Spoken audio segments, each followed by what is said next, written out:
It is game 6 time for the Memphis Grizzlies in Los Angeles, taking on the Lakers. And just as we all predicted, the most important player, the one whose presence on the floor will be most vital to determining whether or not the Memphis Grizzlies can extend this series to a do-or-die final game 7 back home at FedEx Forum, is Luke Kennard. We're going to talk the health of Kennard and how Memphis can win with or without him, hopefully, on this episode of Locked On Grizzlies. Let's lock in. You are Locked On Grizzlies, your daily Memphis Grizzlies podcast, part of the Locked On Podcast Network, your team every day.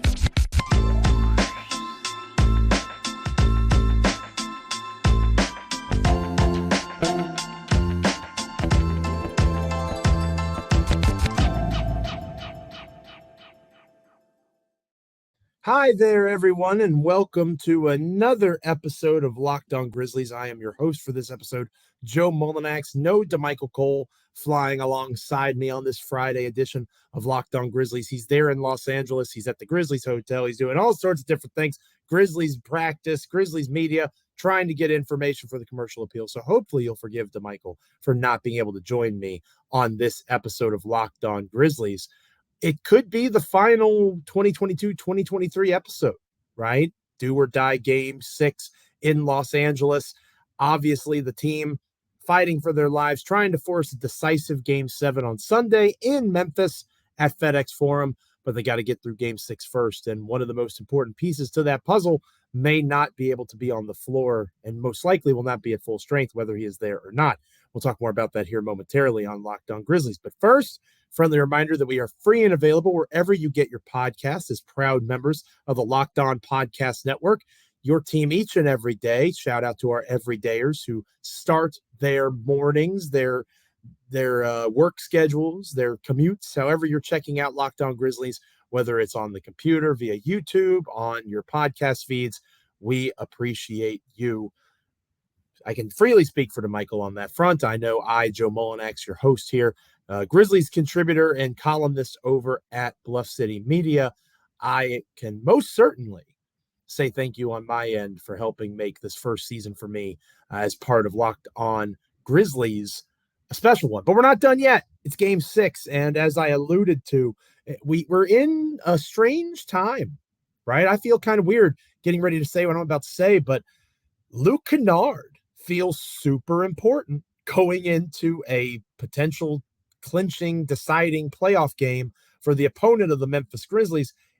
That seems like something that felt a little unlikely 2.5, 3 months ago, right? When Luke Kennard, especially 3 months ago, was still a member of the Los Angeles Clippers, getting inconsistent time because of perceived defensive woes. Kennard has exploded for the Memphis Grizzlies as a remarkable three-point shooter. He's always been good at three-point shooting. He led the league in three-point percentage last season. He did it again this past year, but he's getting more opportunity with the Grizzlies.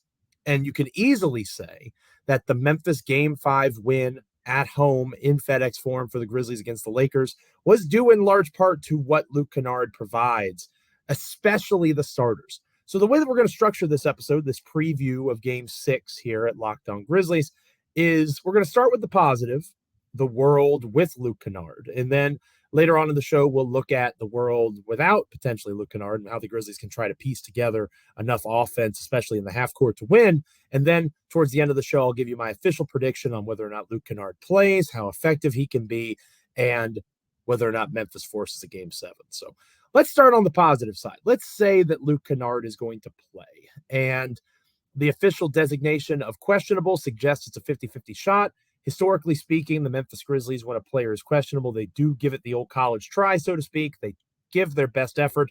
Sometimes they play and other times they don't. If you remember correctly, Ja Morant was listed as questionable going in to game 2 there in Memphis, Tennessee, with his hand injury, and he, of course, did not play in that game. So questionable does not always mean that the Grizzlies are going to play that guy. And Luke Kennard's shoulder, after that soreness in his left shoulder, right there around his shooting motion, could make things a little bit difficult for him and his elite three-point capacity to be able to shoot. If Luke Kennard is on the floor And if the Grizzlies are good enough at sheltering and hiding whatever the true medical diagnosis of Kennard's shoulder is, the mere fact that Kennard is there, especially among the starters, makes a world of difference. And again, statistically, I could talk to you about how Kennard in his last 10 games is shooting almost 60% from three. I can talk to you about how in the postseason he's shooting 50% overall from three across 5 games, over 100 minutes played. Pretty large sample size of elite three-point shooting. Kennard is doing amazing things for the Memphis offense. He provides spacing that they have sorely needed with Steven Adams out. And remember, we've talked about here on Locked On Grizzlies numerous times, whether it's to Michael or myself. Obviously, Steven Adams is not providing spacing in the traditional sense of three-point shooting, perimeter scoring. He does so through the screens that he sets, whether it's off-ball screens for shooters and flare screens, whether it is in the pick and roll, more traditionally speaking, and with Ja, Bane, Tyus Jones, whoever it might be. Adams is able to use his size to create space for the supremely talented Ja Morant and the extremely impressive Desmond Bane to work in particular. In the absence of Adams, that space is negated. Jaren Jackson Jr. is not as strong as a screen setter. Xavier Tillman is better at it than Jaren, but he's nowhere near as good at it as Steven Adams. In the absence of that space, and especially considering the struggles of Dillon Brooks offensively, when the starting five is out there of Ja, Bane, Brooks, Jaren, and Xavier Tillman, you have too many non-shooting options, right? If you count Ja, who is inconsistent from three, I think that's fair to say. If you count Ja as a non-shooter, that means that you've got Jaren Jackson Jr., who's around 37 or so percent, 36%. And you've got Desmond Bane, who obviously is in the 40s, so an elite three-point shooter. And then you've got 3 other guys in Brooks. Clearly, the Lakers want him to shoot. Xavier Tillman, that's not the strength of his game at all. And Ja, who can get streaky and get hot from range. But if you're the Lakers, you're living with Ja Morant chucking threes. That limits space. That allows for Los Angeles to crowd the paint, to make life difficult. Even if Morant is able to get around his initial defender, Anthony Davis can help off the basket or help off his player more, because chances are he's defending somebody that is not a three-point threat. So with Luke Kennard out there, that goes out the window, regardless of who Kennard is playing with, but especially when Kennard is with the starters, because it gives space. Watch the game. You see Luke Kennard out there as a three-point shooting threat. A screen is run or a pick for Ja or Bane to that side of the court. Instead of collapsing on the driving dribble penetration, they have to stay closer to Luke Kennard, because a three-point shot for him right now is almost like a layup in terms of the efficiency that he is shooting the three ball with.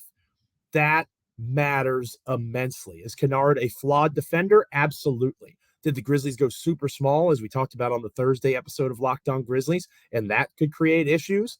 Sure. And I'm sure Darvin Ham, the head coach of the Los Angeles Lakers, is coming up with ways to try to counter that in terms of his rotation to make Memphis pay for trying to go that small.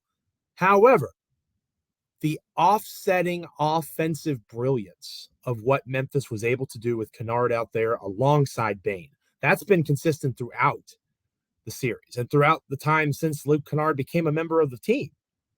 Bane and Kennard, the numbers back it up. They are extremely effective together offensively. The defensive impact, perhaps that's questionable. But again, if you have Kennard and you have Jaren and you have Bane, say you pair them with Tyus Jones and even Dillon Brooks at the 4, if they do go small, you still have 3 legitimate shooting options in Jaren, Bane, and Kennard. Tyus Jones obviously can get hot. He's had a tough playoffs, but he has shown the capacity to make big threes. Even if you say Dillon Brooks is the worst version of Tony Allen, and you can say that's an insult to Tony Allen, and you might be right. But in terms of TA's shooting ability, Dillon Brooks is doing a pretty solid impression right now. Even if you want to write Dillon Brooks off, which is dangerous, understandable, even if you do that, you still have offensive weaponry. You still have the capacity to defend, thanks to both Dillon and Jaren being on the floor. Kennard, if he can go in his questionable markings as of right now, if he can play, he makes life much more difficult for the Lakers defensively. He gives Memphis much more half-court offensive spark. I would say it's a true coin flip if Kennard can go.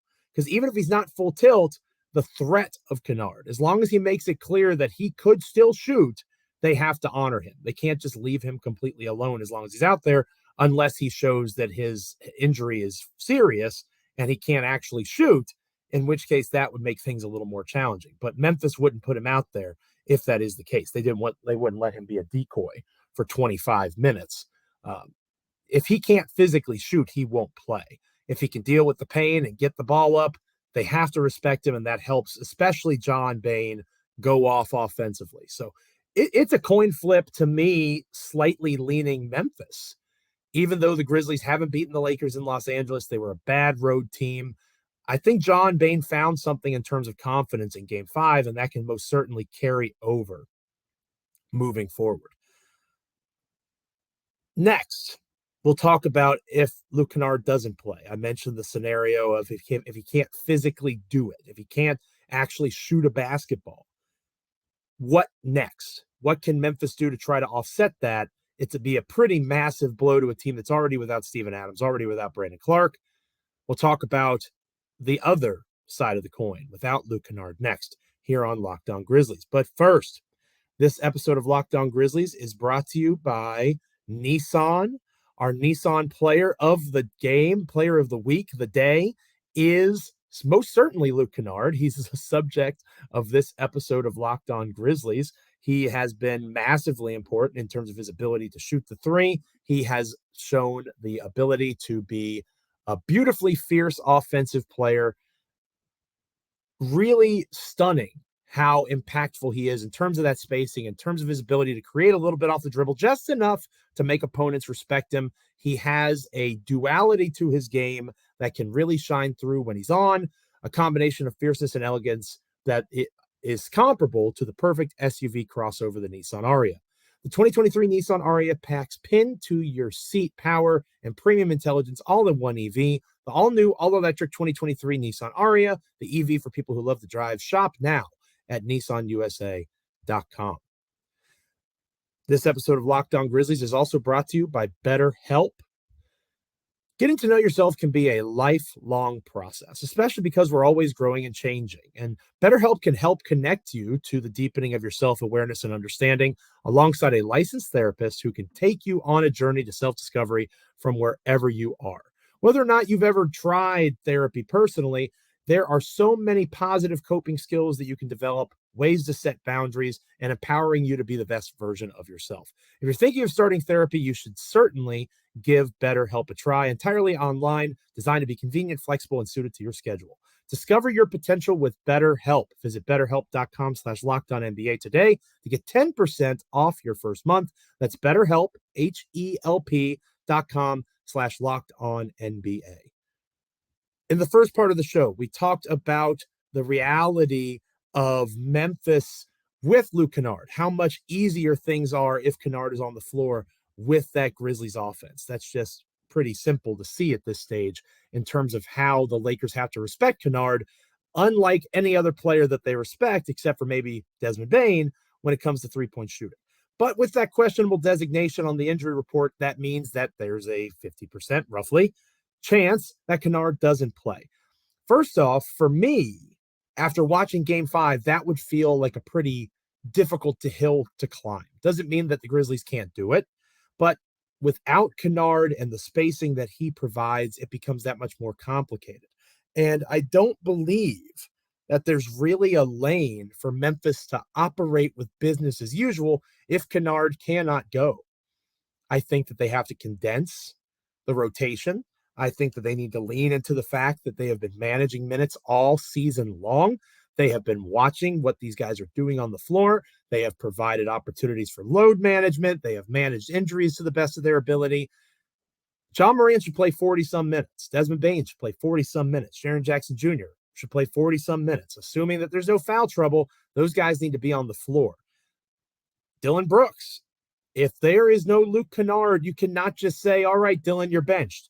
Like DeMichael kind of hinted at and insinuated that maybe that is what Taylor Jenkins would have done had Luke not gotten injured because the rotation pattern was off. Dillon usually didn't come out at that stage. Maybe we wouldn't have seen Brooks again the rest of the game because of how well Kennard was doing and how he was helping the starters. You can't throw Dillon Brooks away. You can't put him aside, even if Kennard is healthy, but you especially can't do it if Kennard cannot go, because Dillon, you gotta hope. You gotta have faith. You gotta believe, despite what our eyes have told us, that Dillon's going to hit some of these threes. Again, he hasn't done it in a very long time. I am very well aware of that.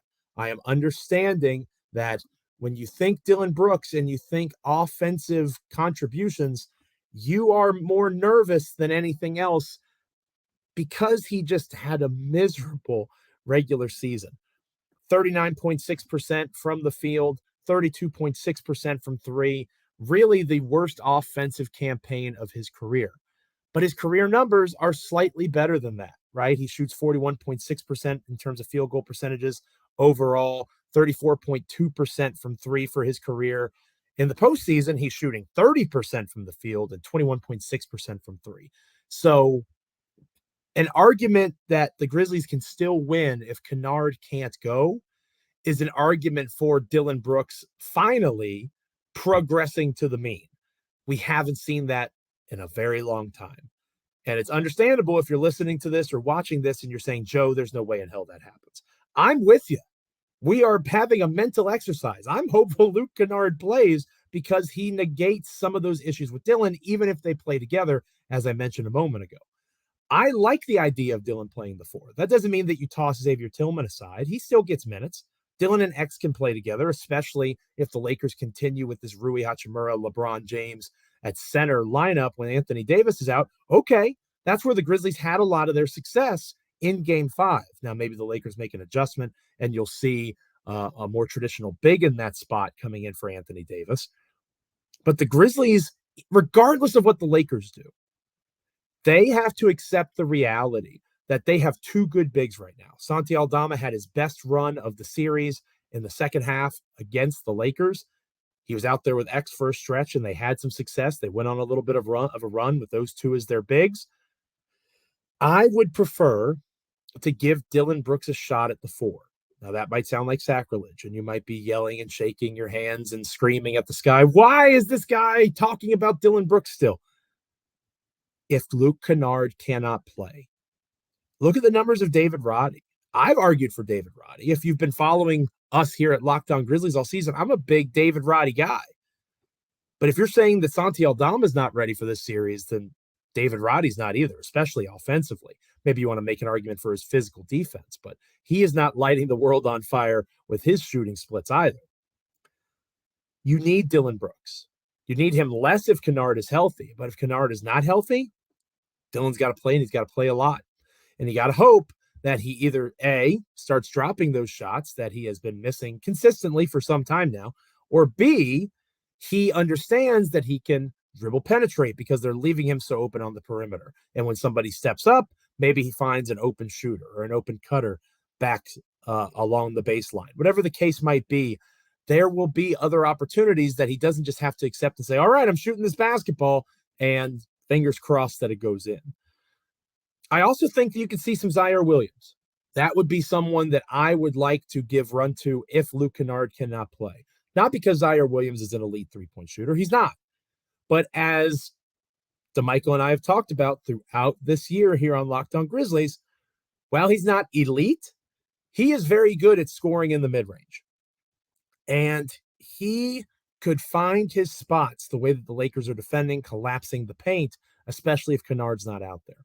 Doesn't mean you put Zaire at the four.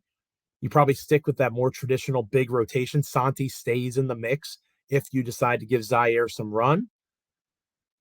But it would be an opportunity for him. In Los Angeles, obviously, he has some connections and some California alignments, fairly close with LeBron and LeBron's family. His talent, his ability to score in the mid-range as an offensive weapon. John Conchar is not that. They have no one else that is that. You hope for a good Tyus Jones game. You hope for a good Dillon Brooks game. And you look down the bench and you see Zaire Williams and the flashes of offensive potential that he has provided. You know he can defend, at least for stretches. He did it last season. If he's healthy, which obviously the knee issue has been a concern, but if he can go, you let him get the chance, in my opinion, if Kennard can't go, and you put out there to the best of your ability the concept of competing with that young man and trying to find an offensive spark if Luke Kennard cannot play. All of the ideas that I just outlined in this segment, talking about no Luke Kennard, shouldn't inspire a ton of confidence. I think that the Lakers will be favored regardless, but the Lakers will be heavily favored, at least in my mind, if Luke Kennard cannot play. Doesn't mean Memphis can't win. It just makes it much less likely. But there is a path.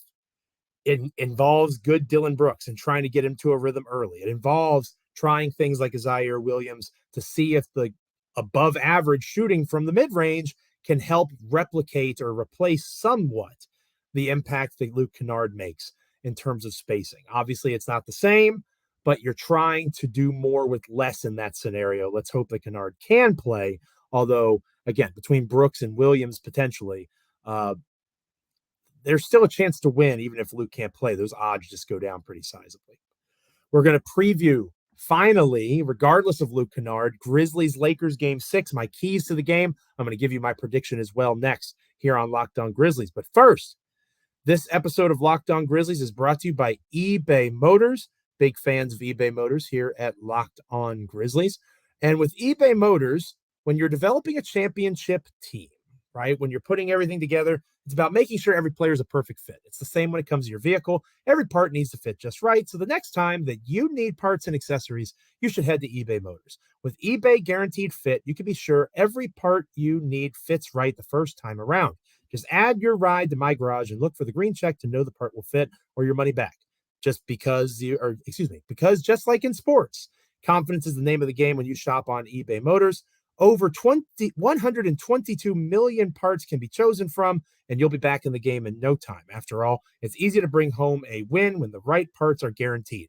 Get the right parts, the right fit, and the right prices on ebaymotors.com. Let's ride.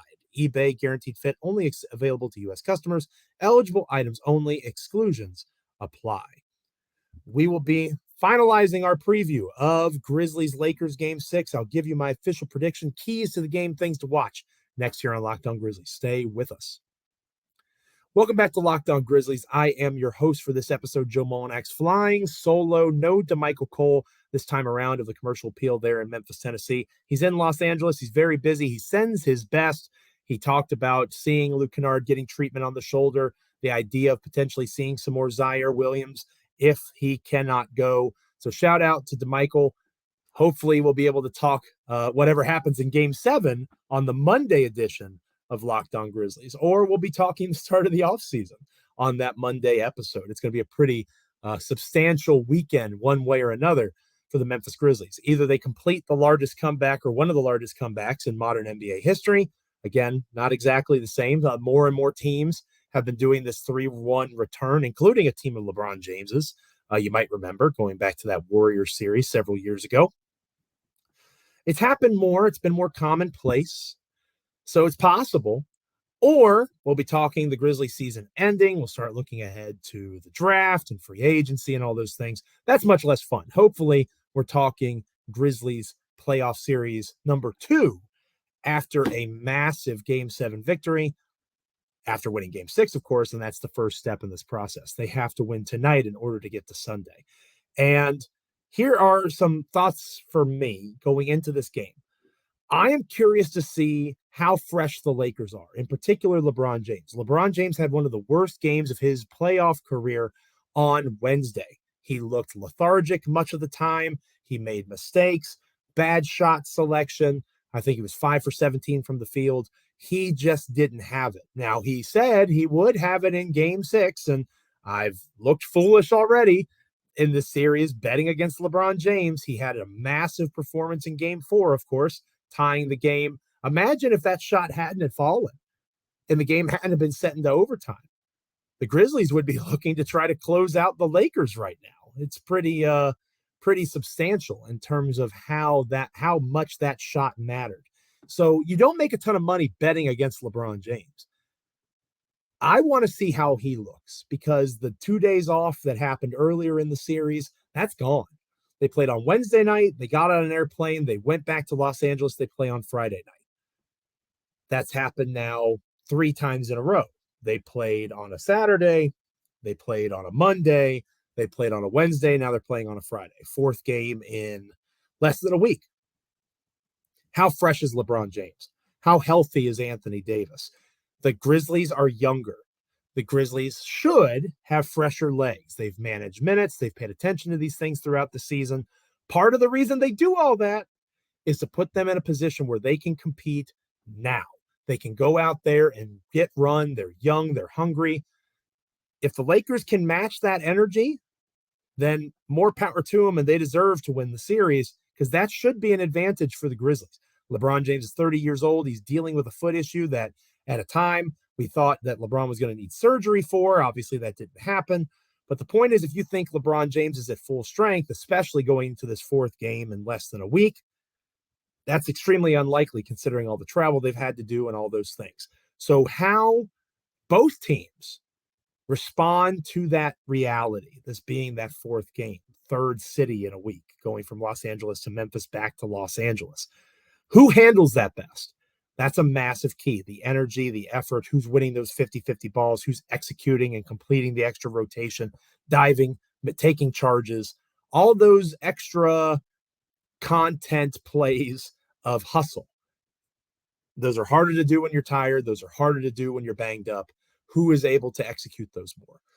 Regardless of Luke Kennard, I want to see Jaren Jackson Jr. get back into his offensive groove. He has not really had that consistently in the series, which is mildly surprising. This is a guy who obviously the Grizzlies were depending a lot on offensively, and he's right around his season averages. Don't get me wrong, and he's shooting better from the free throw line than he did in the regular season, but 31.6% from 3, about 45% from the field.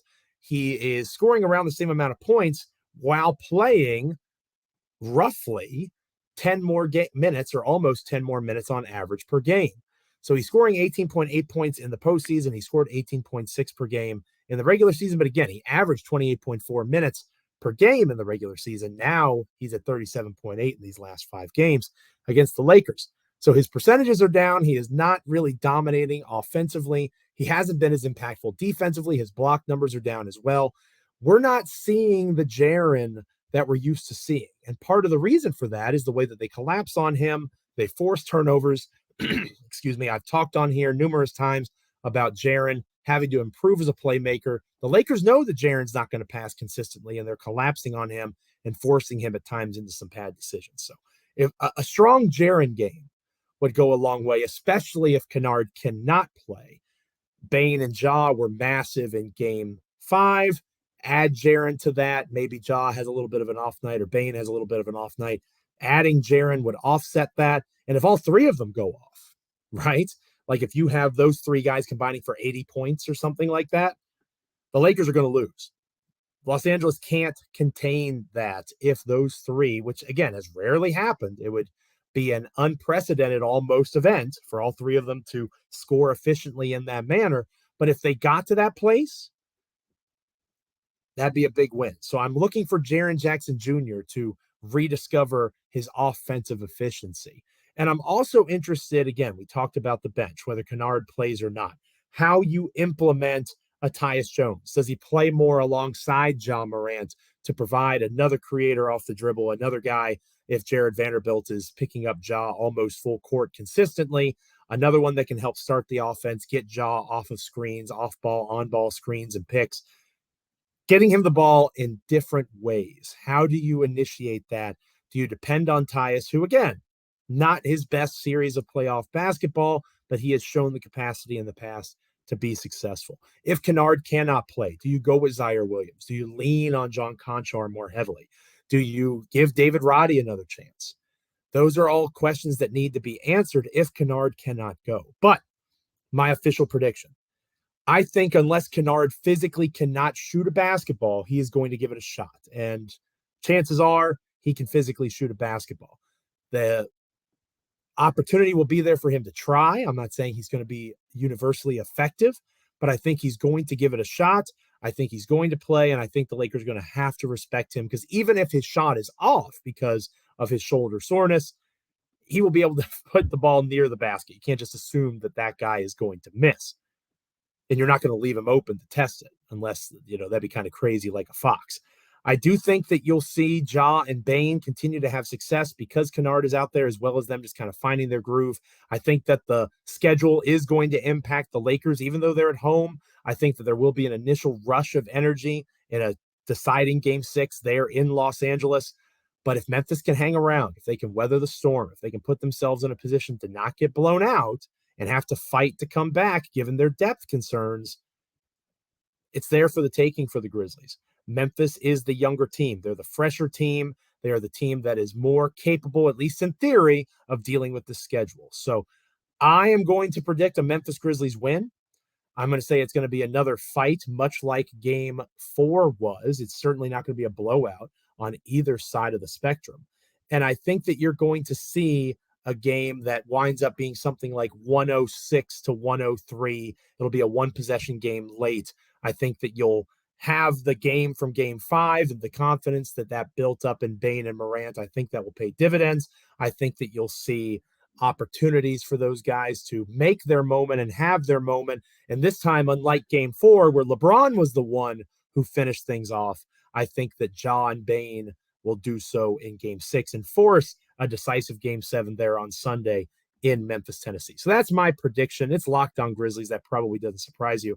But as I've talked about before, Lakers in 6, if you're being honest, if you're being unbiased, that would not be surprising. If the season ends after Friday's game, I would understand. It would not shock me.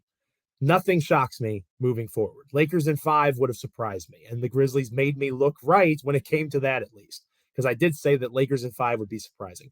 Lakers in 6, not surprising. They've played well in this series. Their reserve players, their other guys behind LeBron and Davis, have played better than Memphis's other guys. And if that trend continues, especially if Kennard is out, it might be curtains for the Grizzlies season. But we're going to believe here. We're going to say no to the basketball god of death one more time and hope for a Game 7 on Sunday in Memphis in a tightly contested game that the Lakers are certainly going to fight to try to close out the series. And Memphis will be competing to see their season live another day. Thank you for making Locked On Grizzlies your first listen today and each and every day. Again, free and available wherever you get your podcasts. Also, check us out on YouTube. Like, comment, rate, review, subscribe. And a special shout out to our everydayers, those of you that check out our show, my show, Michael's show, each and every day. We are so appreciative of it. Thank you for your time, your energy, all of those things. This is a weird end of our show because Monday's episode, this is the weekend, it's going to have one of two tones, right? It's going to be jubilant. If you think that I have been obnoxious before, if the Grizzlies find a way to win this series, just you wait. If the Grizzlies lose, questions have to be asked. What do you think of Taylor Jenkins? How does this roster get better? Who within the roster itself has capacity for growth still? Who is eligible if Memphis goes out and tries to acquire a Mikal Bridges? That seems unlikely at this time, but a Dorian Finney-Smith, a Cam Johnson, an OG Anunoby, all those types of off-season chats and pieces of conversation that DeMichael and I can have, that might be the topic of Monday as we start that process, or it could be getting ready for reviewing a Game 7 victory and a second series in the NBA playoffs. I don't know which one it's going to be at this stage, but I do know that I will see you on Monday here on Locked On Grizzlies. So go Grizzlies. Hopefully the playoffs continue. If not, we'll deal with that when the sun rises on our Monday edition of Locked On Grizzlies. But until then, I am Joe Mullinax. Enjoy the game. Hopefully the games. Stay locked in. This is Locked On Grizzlies.